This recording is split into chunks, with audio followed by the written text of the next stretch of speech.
The story so far. Mass refers to how much stuff a thing contains. Weight refers to the rate at which that amount of stuff is being accelerated towards the Earth.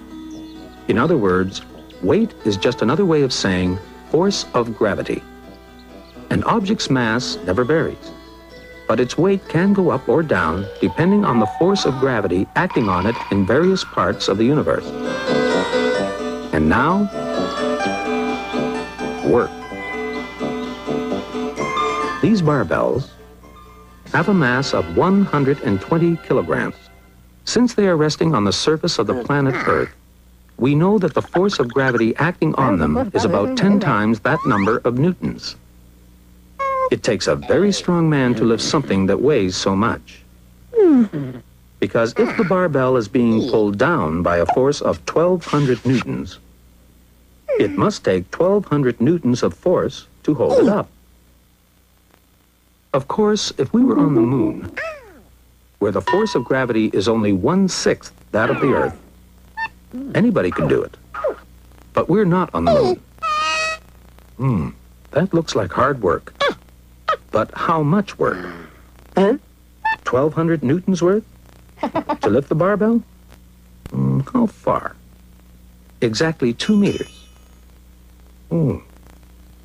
But what if you only lifted the barbell half that distance, say 1 meter? Surely that doesn't take as much work as lifting the barbell 2 meters. When you lift the barbell all the way up, you're doing 1,200 newtons times 2 meters worth of work. When you lift it only halfway up, you're doing half that amount of work. 1,200 newtons times 1 meter. In fact, this is how you measure work in physics. Work equals force times distance. Here you're doing 1,200 newton meters of work. And here you're doing 2,400 newton meters of work. That's simple enough. But suppose that after the show, the strong man discovers that his car is stuck in the mud. He pushes it and pushes it, but it won't budge a millimeter. And suppose that at the very same time, the clown, who hasn't got a car, is in the act of picking up the telephone to call a cab. Which of them would you say is doing work at this particular moment? The strong man or the clown? The clown. Because work equals force times distance. And although the telephone receiver only weighs about 2 newtons, while the strong man's car weighs perhaps 15,000 newtons, when he lifts the telephone receiver, the clown is applying a force of 2 newtons through a distance of 50 centimeters, let's say, or half a meter. And therefore, he's doing 2 newtons times half a meter of work, which is 1 newton meter of work. The strong man, on the other hand, may be exerting thousands of newtons of force. But since the car's not moving, there's no distance involved, and the poor man isn't doing any work at all.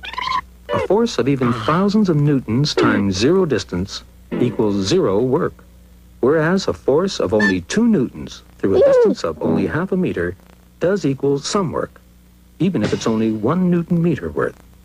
But it's a bit awkward to keep on talking about newton meters of work. So physicists have borrowed the name of a famous British scientist, James Prescott Joule, as the measure of work. 1 joule is the amount of work done when 1 newton of force is applied through a distance of 1 meter.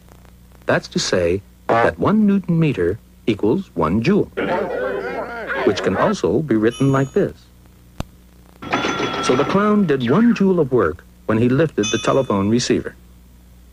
And the strong man did 2,400 joules of work when he lifted the barbell. But of course, when he tries to move his car, it's a different story. He does 0 joules of work.